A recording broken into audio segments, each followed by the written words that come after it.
My name's Iain McNeil, I'm the Development Director here at Slytherin.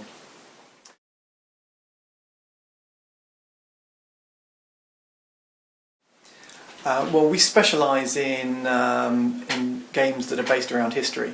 It's what we know and what we do best. We've covered games that go through the ancient period, World War II, Napoleonic, and medieval was one of the periods we haven't really looked at yet, so it was something that felt like a popular period with gamers and something that we wanted to cover.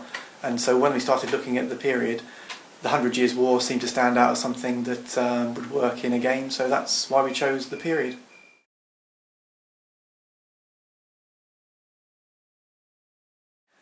To be honest, there's nothing quite like Great Bttles Medieval available on console at the moment.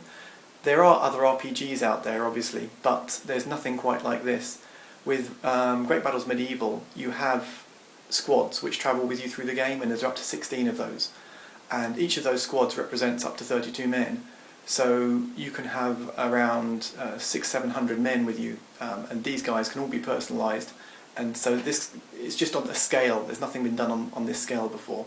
And the combat model that we use is it's for fighting battles rather than fighting skirmishes between individual characters. So it has very different mechanics and rules.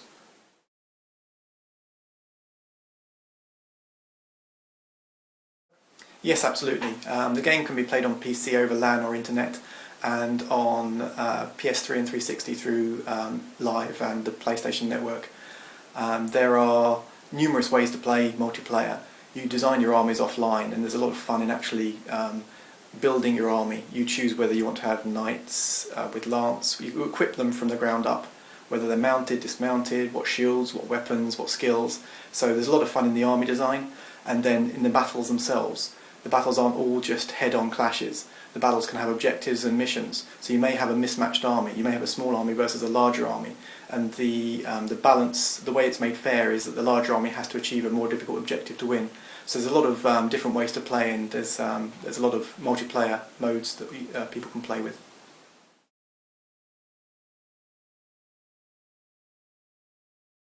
This is what we do. We've been doing this for 10 years as a company in computer games, but also we develop tabletop systems. So we have a game system called Field of Glory, which is the most popular tabletop system out there at the moment for ancient and medieval warfare. And that experience lets us draw on all the mechanics and rules that make a battle feel real and put them into the computer game.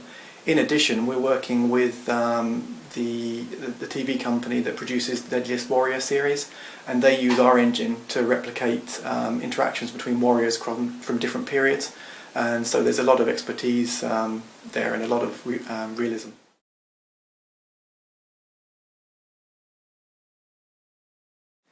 Yeah, we've done a huge amount of research into the battles. So, for example, at the Battle of Agincourt, there was a muddy hill that the French had to advance across, and this was one of the main reasons why they lost the battle. They were advancing up a hill in mud against the English archers, and we have the muddy field. And if the knights are moving through a muddy field, they move slowly and they're penalised in combat. And so we've got all these factors feeding in. So each of the battles has a bit of flavour that reflects the reality of the historical events.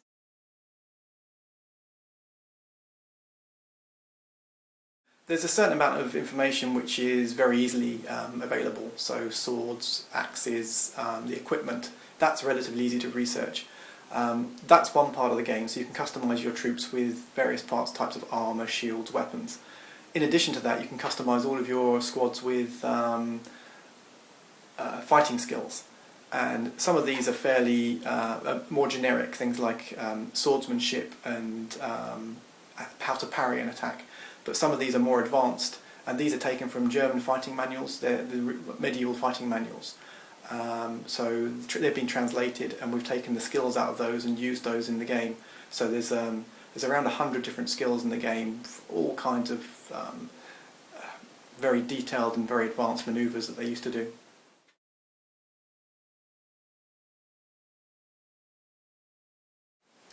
Well, the game model itself rewards realistic tactics. So by playing the game and becoming more successful at the game, you're learning the kind of tactics that a medieval commander would have learned at the time. For example, things like spear-armed infantry are good against cavalry. Infantry without shields are very vulnerable to archers. Attacking somebody in the flank, it demoralises them very quickly and they're likely to run away.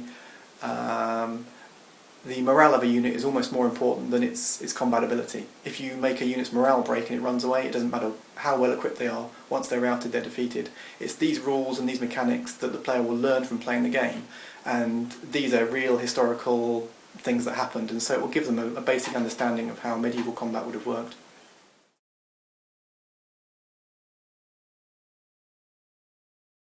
We work very closly with a specialist military history book publisher called Osprey, and we work with them to make sure they supply us with books that have images of all the different troop types that are available, and we model our characters based on those to make sure we're accurately recreating the types of characters that would have appeared at that period.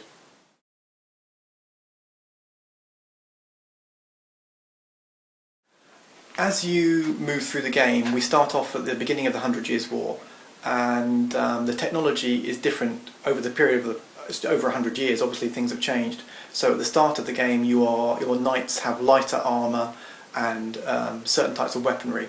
As the campaign develops and you move into the French campaign, the armour on your knights generally gets heavier, and then gunpowder starts to come in. So you start to get firearms and then bombards and artillery. So this also changes the tactics you use. The development of firearms starts to negate the power of armour. A bullet doesn't care whether you're armoured or not, it will pass through armour as easily as it will pass through skin.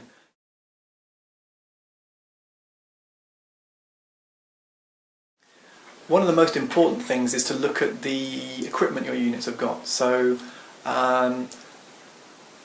there's a real strength and weakness to every type of equipment you give. Spearmen are very good against cavalry, but they're generally very poor against infantry. Archers are good against slow-moving targets. They can hurt cavalry very badly, but they tend to not get very many shots off before they hit them. So your archers really need to be screened by somebody who can protect them from the cavalry. Your swordsman infantry are good against other infantry, but weaker against cavalry. There's all this rock, paper, scissors interaction going on. So it's all about getting the right units in the right place against the right enemy units. In addition to that, you've also got some more general mechanics. Things like outflanking the enemy, that always gives you bonuses when attacking in the flank or rear, and also concentration of force. One of the key parts to warfare through any period of history was concentrating your force against a small part of the opponent's army. So you do this by either delaying tactics on one wing whilst you concentrate on another, or just by quickly overwhelming individual units and then moving on to the next one.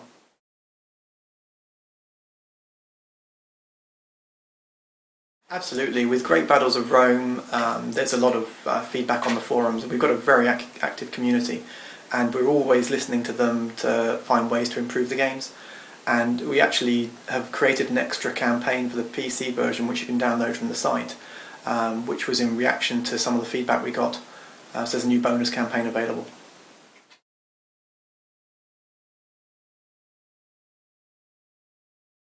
Yes, there is. Each platform's got something special. So on the PS3 we have a Swiss pikeman unit which is available in skirmish mode and multiplayer. That's not available anywhere else.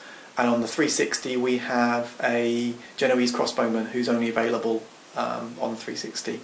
For PC we have a bonus campaign called The Knight's Tale, which adds some extra gameplay mode as well. So each of the platforms has something special that's unique to them.